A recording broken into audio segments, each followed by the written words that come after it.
Wyatt Cole stood at the edge of the poker table, the weight of a dozen stares pressing into his back like the barrels of unseen guns. The room had gone quiet in a way that felt dangerous. Not peaceful, never peaceful. The kind of silence that comes right before something breaks. Across from him, a trembling young woman knelt on the saloon floor, rope loose around her wrists. Dust streaked across her pale skin. Her eyes stayed fixed on the warped wooden boards, as if looking up might finish her.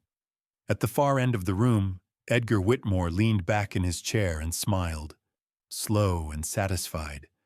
The smile of a man who believed the world already belonged to him. Outside, the desert wind howled against the walls, and Wyatt understood, with sudden clarity, that whatever he did next would change more than one life, possibly end one. Hope you enjoyed this story. Leave a like and share your thoughts in the comments. We'd love to hear where you're watching from. Now let's continue with the story. Wyatt Cole had ridden into the town of Red Willow at sundown, dust clinging to his coat and boots like it always did.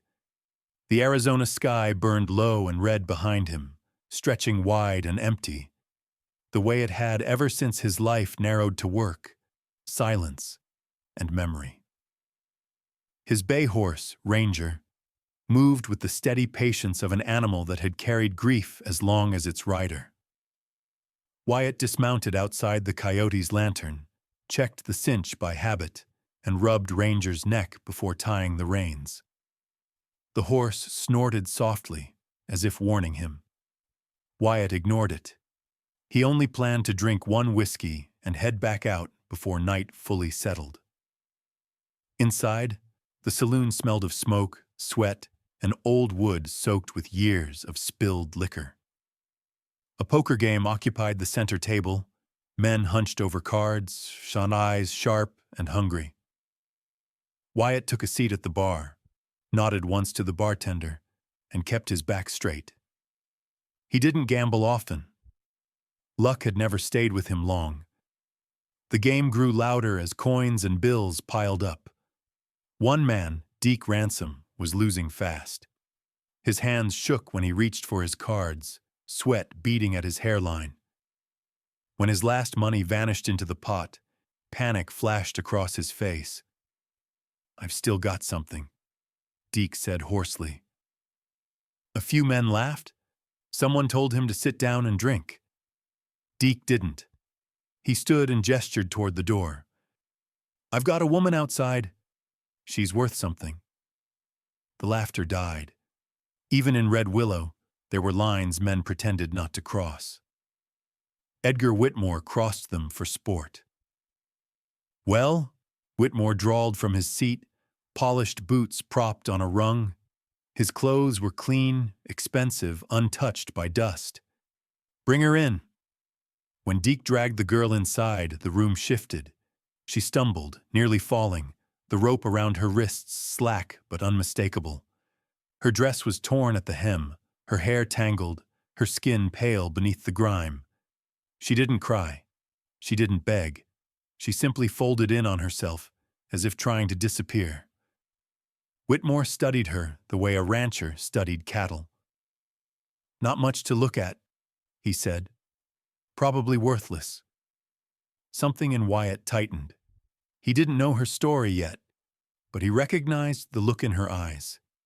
He had seen it once in a mirror years ago, after the earth over his wife's grave had settled and the world kept moving without him. Deke slapped the table. "Someone here wants her. Someone's got use for her." No one moved.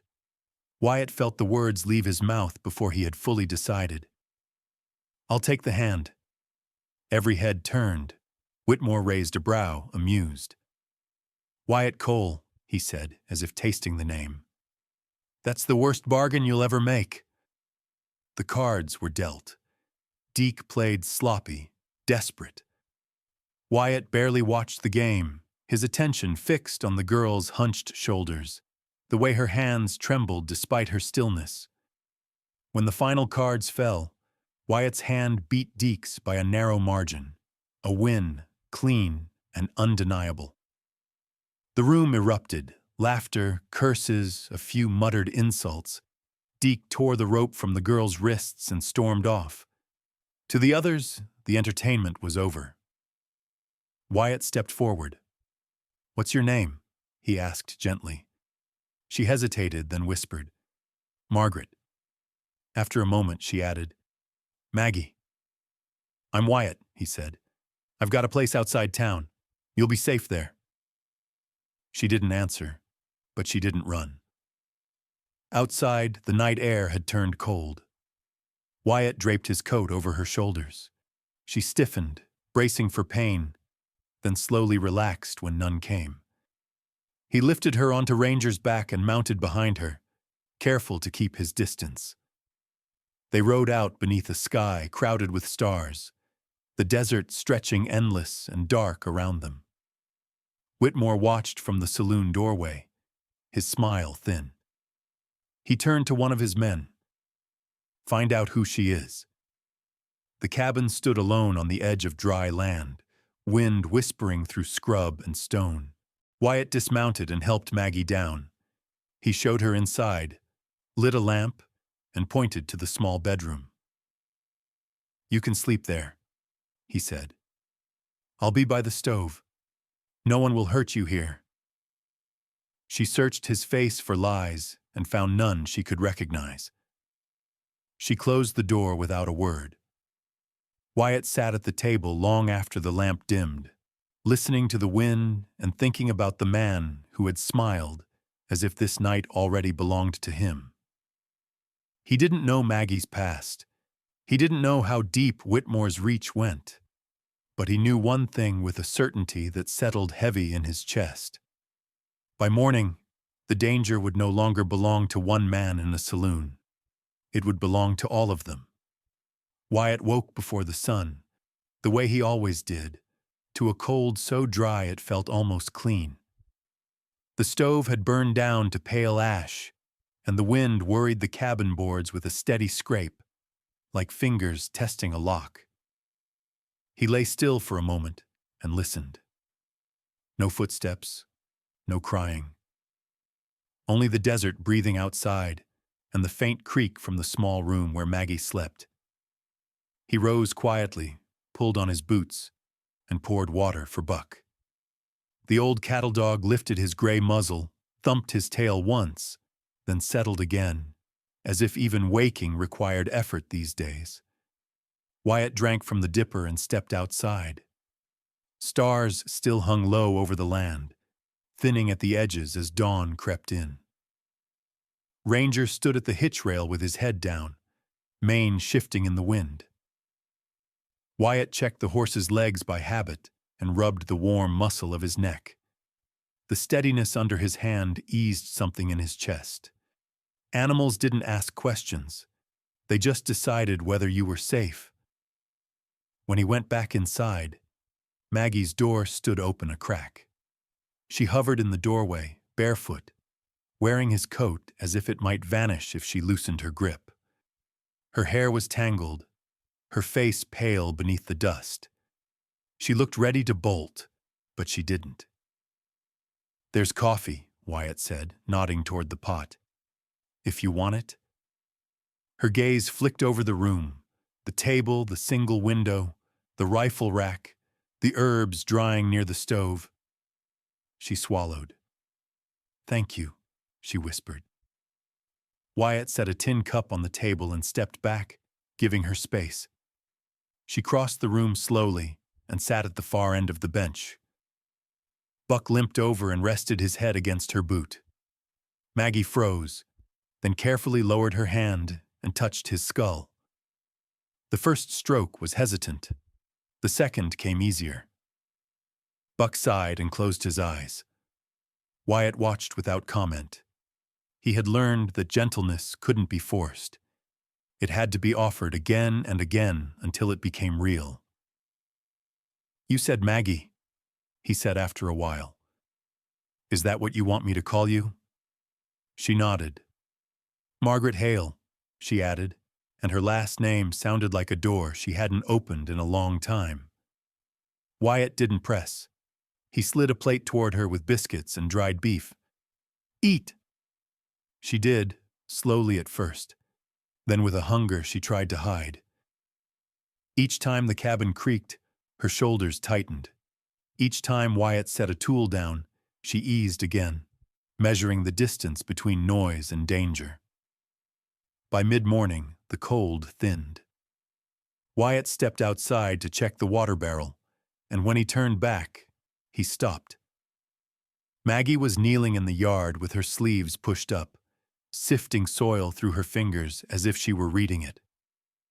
She pressed the dirt between thumb and forefinger, then lifted it to her nose. When she sensed him, she flinched. "I'm sorry," she said quickly. "I shouldn't have—" "For what?" Wyatt asked. She hesitated. "I wanted to see what kind of ground you have." Wyatt looked at the hard-packed earth, the scattered stones, the weeds that refused to die. "It's bad," he said. "Always has been." Maggie's expression sharpened into focus, not pity. "It's not bad," she said softly. "It's wrong for what you're trying to make it do. Too alkaline, too exposed. The wind pulls moisture before it can settle. But there's mineral here. It could work if you treated it differently." Wyatt stared at her. Folks in town talked about cattle, weather, and debt. They didn't talk like this. "How do you know?" he asked. She straightened a little. "My father was Professor Edmund Hale. He studied arid land agriculture. I traveled with him.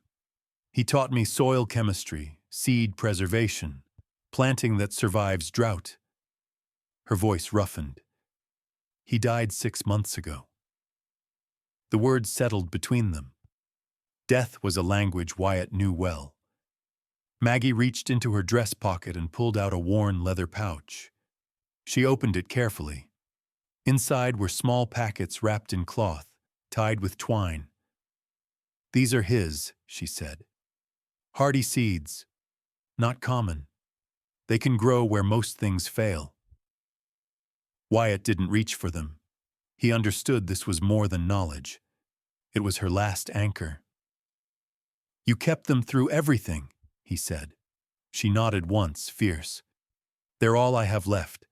Wyatt looked across the land, the dry wash, the thin fence line holding his hope in place. He thought of seasons of planting and losing, of talking to a grave and hearing nothing back. Then he looked at Maggie, at the steadiness in her hands. "If you want to plant them," he said, "you can. You don't need permission here." Her mouth parted, as if she expected him to decide her fate. Instead, Wyatt stepped aside and gestured to the patch near the cabin where the sun lingered longest. "Show me." They worked through the afternoon. Maggie didn't plant in neat rows. She set stones to break the wind, carved shallow channels to catch rain, placed certain seeds together as if they were meant to protect one another. Wyatt hauled brush, tamped soil, and listened. He didn't understand every word, but he understood the purpose behind them. When the sun leaned west, Wyatt saddled Ranger. "I'm going to town," he said. "You need clothes, soap, blankets." "You don't have to," Maggie said. "Yes," Wyatt replied. "I do." He paused. "Buck will stay with you." Buck wagged his tail as if the assignment mattered. The general store bell jingled when Wyatt stepped inside. Lila Boone looked up, eyes sharp. "So it's true," she said. "I helped someone," Wyatt answered. Lila studied him, then nodded. "Whitmore's asking questions," she said, pulling fabric from a shelf. "That girl will need things you won't think of, and she'll need a woman when the nights get heavy."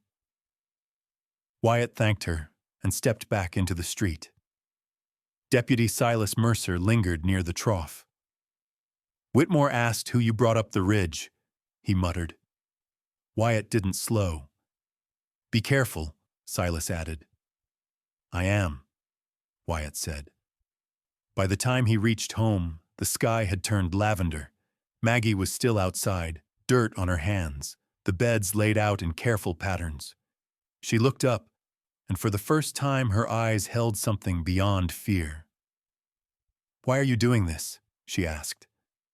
Wyatt glanced toward the ridge. "Because it's right," he said, then softer, "and because men like Whitmore don't stop." The wind shifted.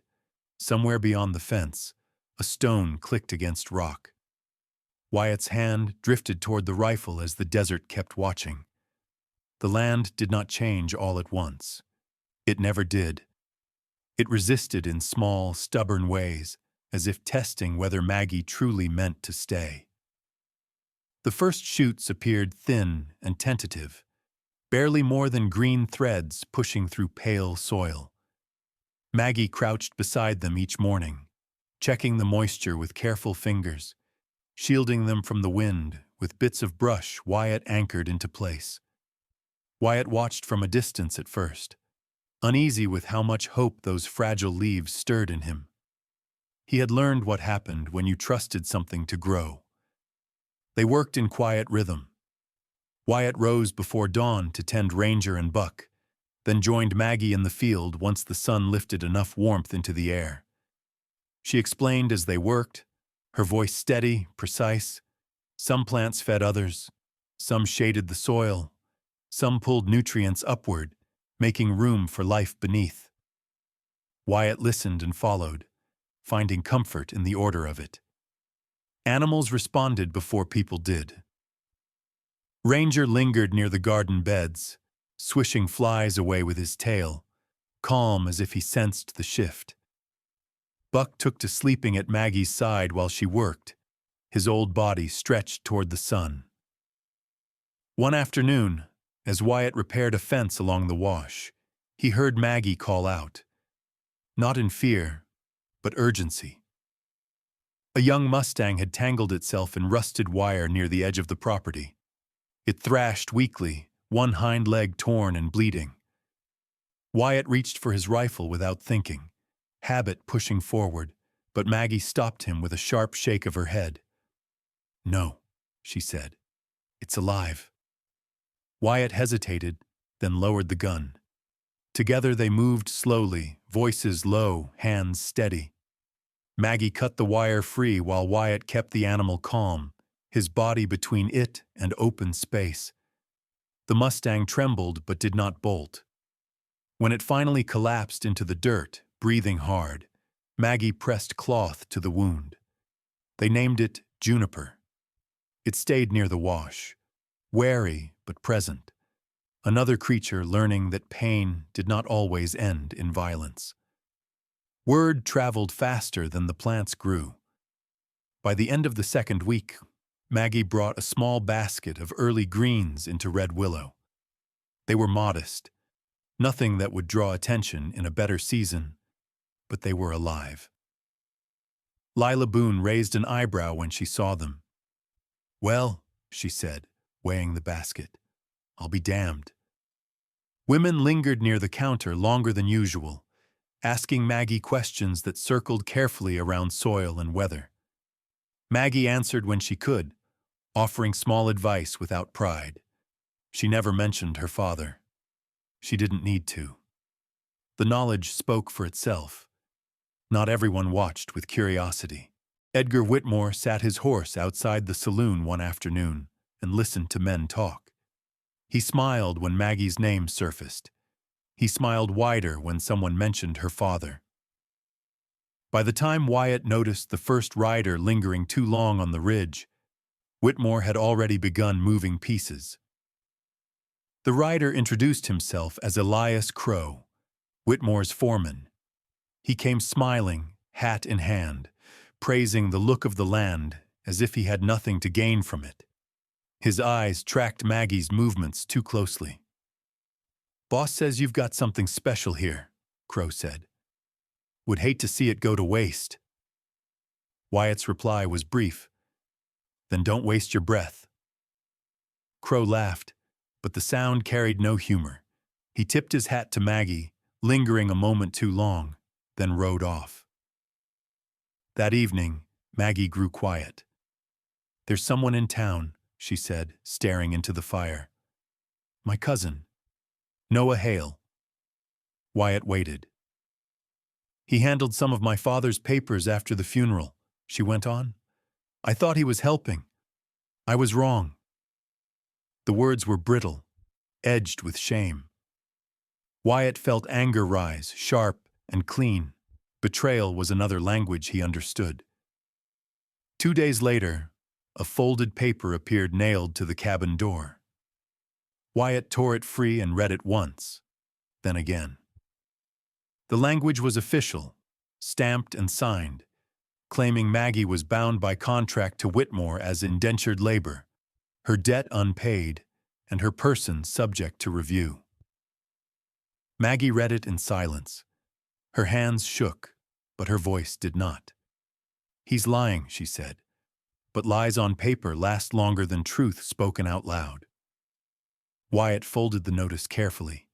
He thought of the broken fences, the poisoned troughs, the way Whitmore smiled as if this outcome had never been in doubt. "We'll fight it," Wyatt said. Maggie looked at him then, really looked. "He won't stop," she said. "Men like him never do." Wyatt met her gaze. "Neither do I." That night, the wind carried unfamiliar sounds. Hooves, low voices. Maggie lay awake listening, Buck pressed against her side, Juniper visible in the moonlight near the wash. Somewhere beyond the fence, Whitmore's men waited, and the land, newly awake, held its breath.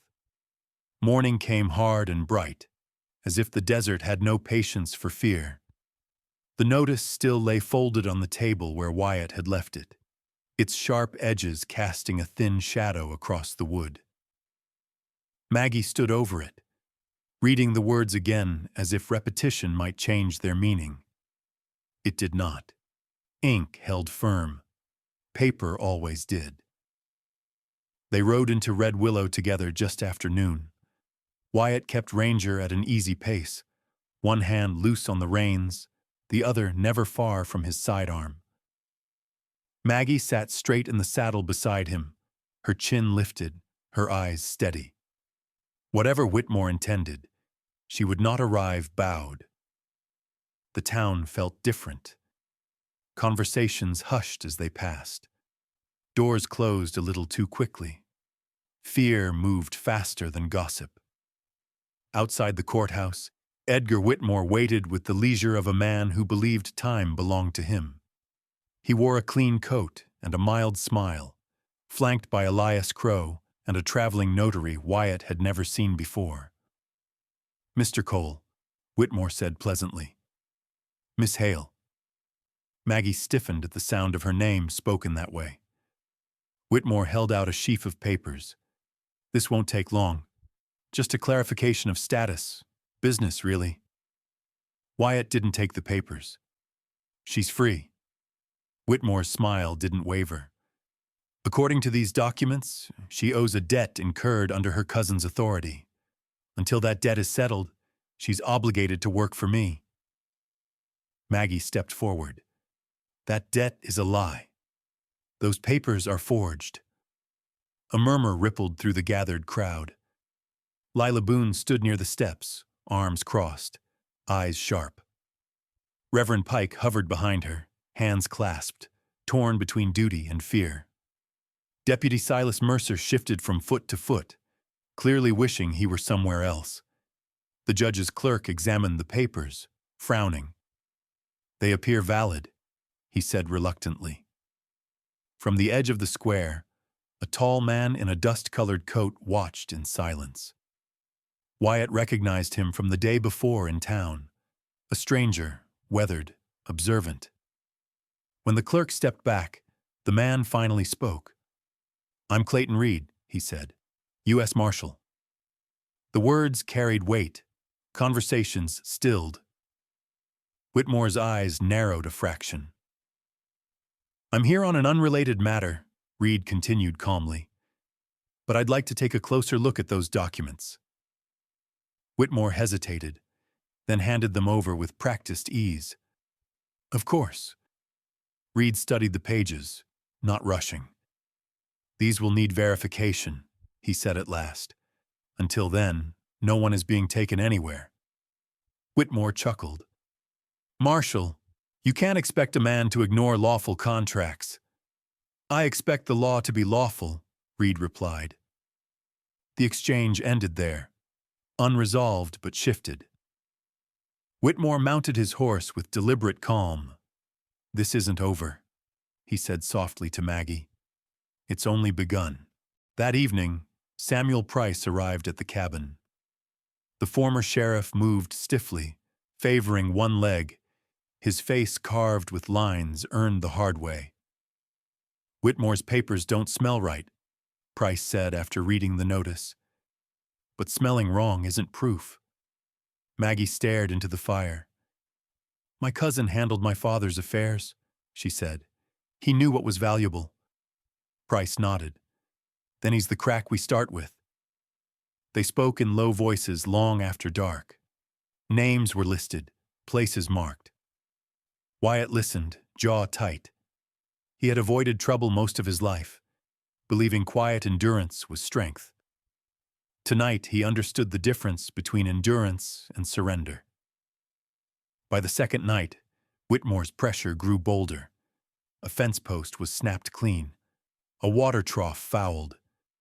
Juniper limped back to the wash with a fresh cut along her flank, eyes wild. Maggie tended the wound with shaking hands, fury burning beneath her calm. He's warning us, she said. Wyatt felt the warning like a brand. He made his choice before the words fully formed. On the third night, when the moon hid behind cloud, Wyatt rode toward Whitmore's ranch alone. Ranger moved like shadow, hooves finding ground without sound. Wyatt left the horse in the trees and crossed the open stretch on foot, breath slow, mind clear. Fear sharpened his senses instead of dulling them. Whitmore's office sat dark at the edge of the main house. Wyatt forced the window and slipped inside, heart pounding, the smell of leather and ink thick in the air.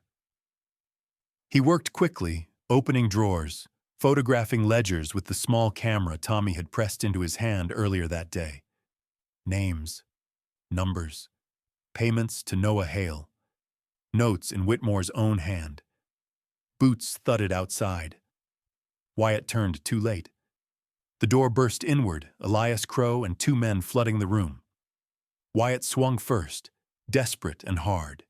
He dropped one man, then another, but a club caught him across the ribs. Pain flared white-hot. He crashed through the window and hit the ground hard, breath torn from his lungs. Gunshots cracked the night. Wyatt ran blind, blood slicking his side, Ranger answering his whistle like a prayer. He mounted and fled into the dark as bullets hissed past, the desert swallowing him whole.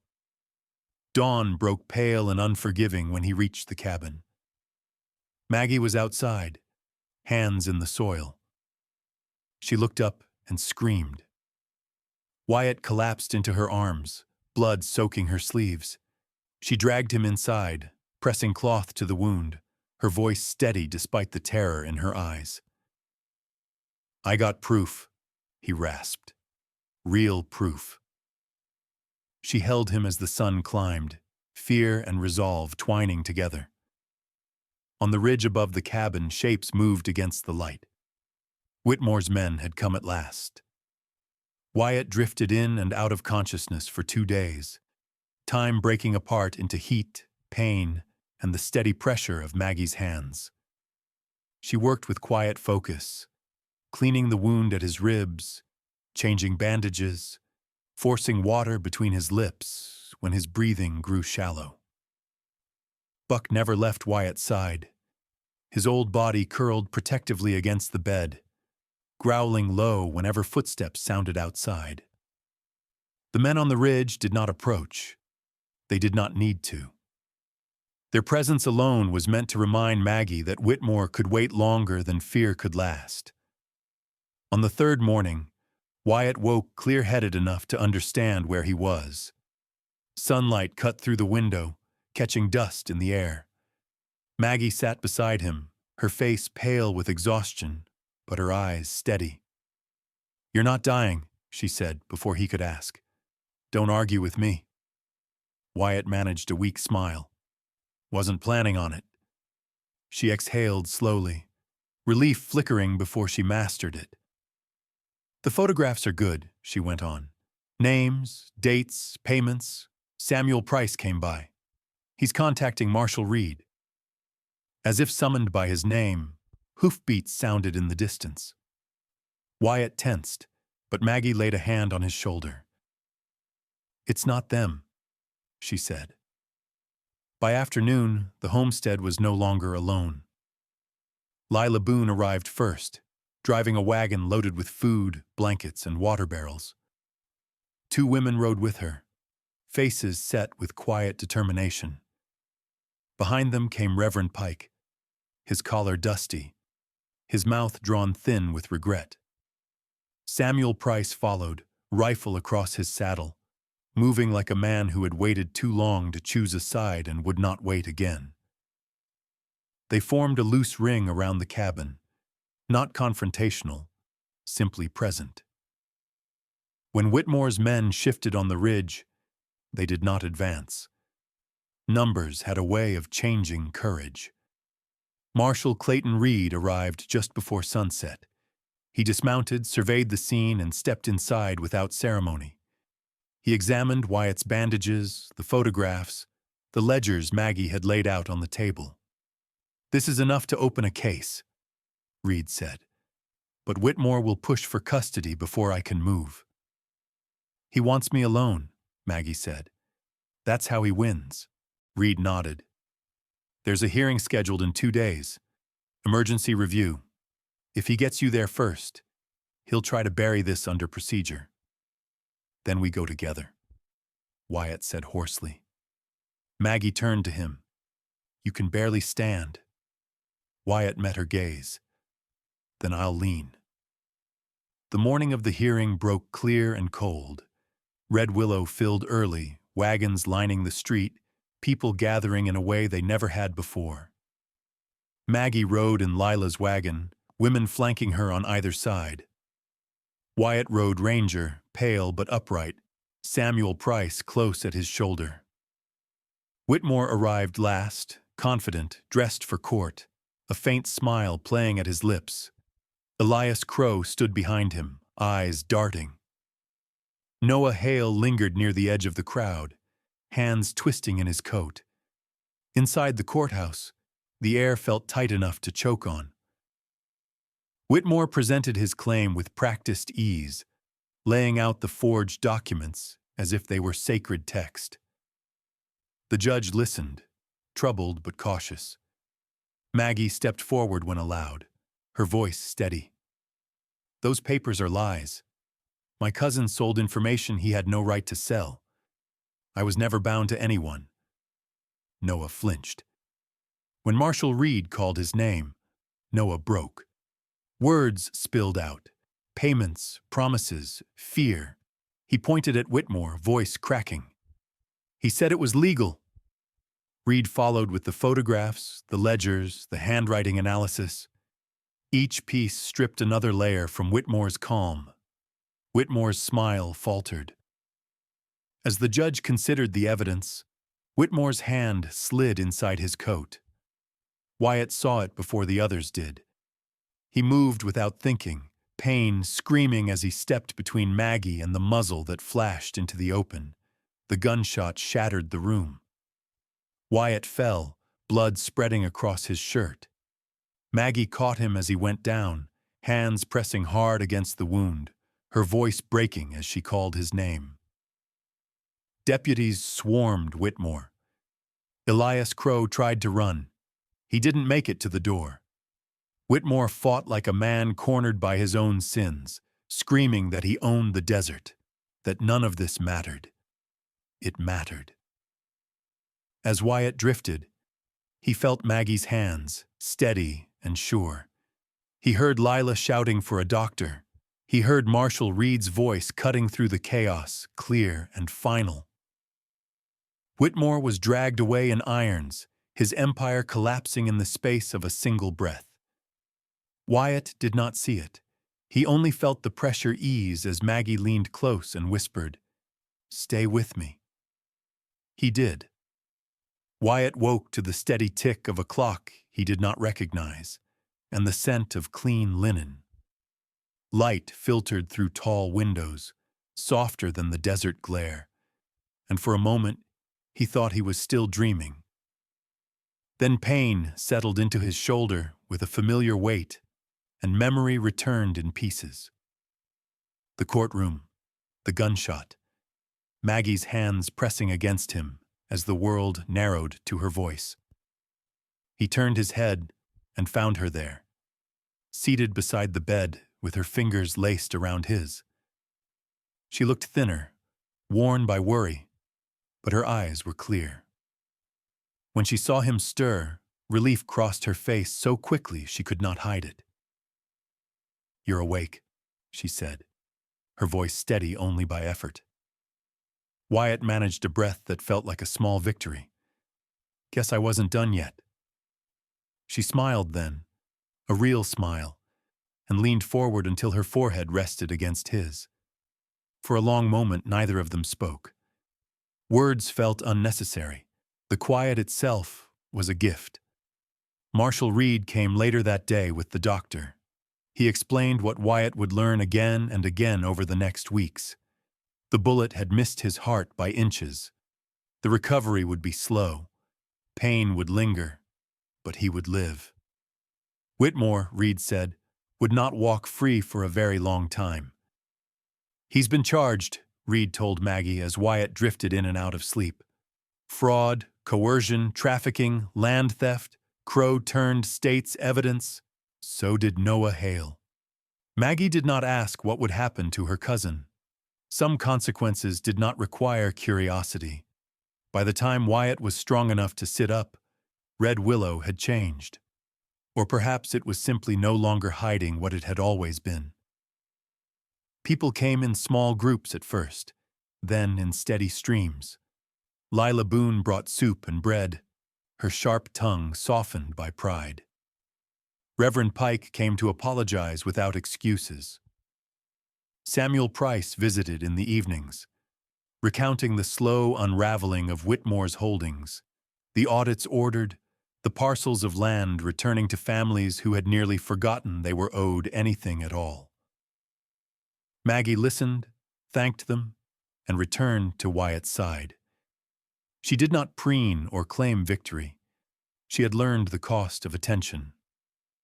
When Wyatt was finally able to ride home, the desert greeted him with a quiet that felt earned. Ranger carried him carefully, as if aware of the fragile balance between strength and damage. Buck trotted alongside the wagon Maggie rode in, Juniper trailing behind at a cautious distance, the Mustang's limp fading with each passing day. The homestead looked different. The windbreaks stood firm. The garden beds were fuller now, green pushing back against the pale soil. Life had taken hold and refused to let go.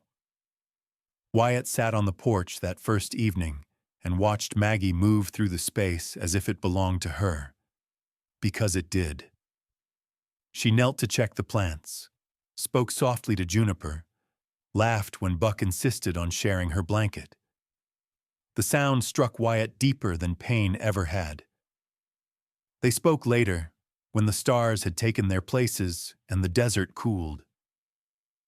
"I don't want to make choices for you," Wyatt said, his voice low. "Not now. Not ever." Maggie met his gaze. "I know. I want you to stay," he continued, "but I want you to stay because you choose to." She reached for his hand. "I already have." The trial ended in the fall. Whitmore was sentenced. His name became something people spoke with disbelief rather than fear. Red Willow learned slowly how to breathe without him. Maggie began writing her father's work that winter, spreading his notes across the table, shaping them into something settlers could use. Lila offered space in the store to print the first pages. Others offered help. Community grew the way gardens did, one careful effort at a time. On a quiet evening as the year turned, Maggie took Wyatt's hand and placed it over her stomach. She waited until his confusion softened into understanding. "We're going to have a child," she said. Wyatt closed his eyes, tears slipping free without shame. For years he had believed that part of his life had ended beneath a mound of earth. Now it rose again, unexpected and fierce. They stood together in the field where Maggie had first touched the soil, the wind gentle for once. The land stretched before them, no longer barren, no longer refusing them. Wyatt thought of the night in the saloon, the word worthless spoken like a verdict. He shook his head. "They were wrong," he said. Maggie leaned into him. They didn't know how to see. Wyatt wrapped his arm around her, steady and sure. The desert watched as it always had, indifferent to cruelty and kindness alike. But this time, life answered back. I hope you enjoyed this story. Subscribe to my channel so you don't miss touching stories. Leave a like and then comment below what you thought of the emotional stories. See you in the next video.